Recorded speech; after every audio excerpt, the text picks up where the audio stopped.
Isa sa pinakamasakit sa buhay ng mga magulang ay ang makita nila ang kanilang anak na nasa loob ng kabaong. Hindi mo alam kung paano ito tatanggapin. Hindi mo alam kung paano ka makakatayo muli. Hindi mo alam kung saan ka kukuha ng kasiyahan or sigla. Hindi mo alam kung paano.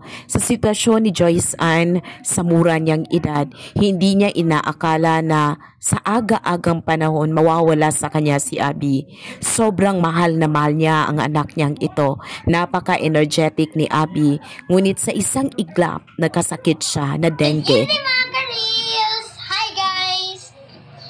Pinasage ko ang aking ina na si Mama Joanne kasi masakit ang kanyang likod.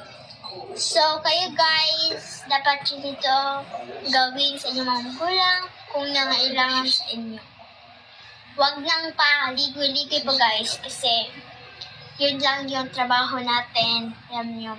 So guys, I massage my mom because masakit yung kanyang likod. Dapat natin mahalin ang ating mga magulang kasi palagi silang nagtatrabaho, nagsasakripisyo para sa ating lahat at sa kanyang, at sa aking mga pamilya. Si Mami pa yung na-massage ko guys. Pasensya na.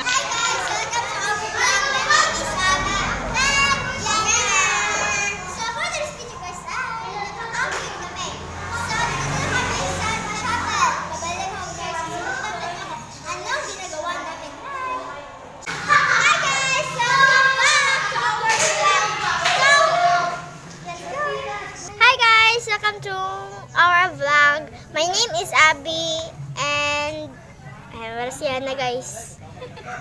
So today guys, magduyan mi guys. Pero napakasdalakit guys. Yan guys. Napakasdalakit guys. Yan guys, isa prank. Ako pala yung dalakit. Dalakit na malaki.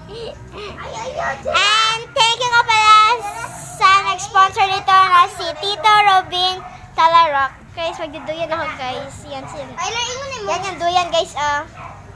Yan, si Yana guys. Yan. Magduduyan ako guys kasi alam mo naman, hihilo ako nito guys. Kasi hindi ako sanay.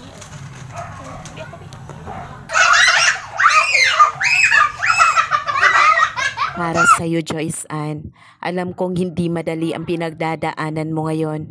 Sobrang napakahirap at sobrang napakasakit.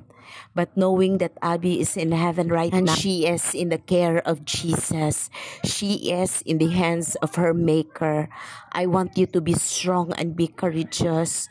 Do not be afraid of anything because the hope of Abby is in the hands of the Lord. Her life is in the presence of her Maker. Be strong and be courageous. Tatagan mo ang iyong kalooban. Huwag kang mapanghinaan ng loob. Lumaban ka para sa iyong dalawa pang mga anak na naghihintay sa iyo. Kailangan pa nila ng mama na katulad mo. Sobrang maintindihin, maunawain, lahat gagawin para sa kanyang mga anak.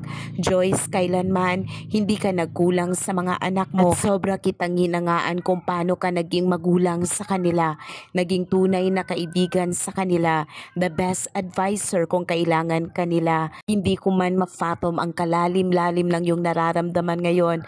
Ito lang ang prayer ko para sa iyo. Sana mananatili kang malakas at hindi pa dadaig sa anumang pagsubok na tinatahak mo ngayon. Sana lakasan mo pa ang iyong paniniwala at ang pananalig. At sana isipin mo na lahat tayo sa mundong ito ay temporaryo. Kahit anong mangyari, Joyce, ilagay mo sa puso't isip mo na isang araw babalik tayo sa Kanya. Isang araw sa Kanya din tayo uuwi. Sa Diyos na may likha sa atin. Huwag na huwag mong kakalimutan ang buhay na meron tayo ay siyang hiram lamang mula sa Diyos. Magpakatatag ka, lakasan mong iyong kalooban. I-fix mong mga mata mo sa Panginoon. At lagi mong iisipin na mahal ka ng mga anak mo, mahal na mahal ka ng pamilya mo, and always remember that death is not the end. This is just the beginning of life. This is just the beginning of life with the Lord. Ito yung buhay na walang hanggan, buhay na sadyang napakasaya, buhay na walang utang, buhay na walang sakit, buhay na kung saan nandun yung freedom. Yan ang buhay ni Abby ngayon. Life in heaven is better than life here on earth. To God be all the glory.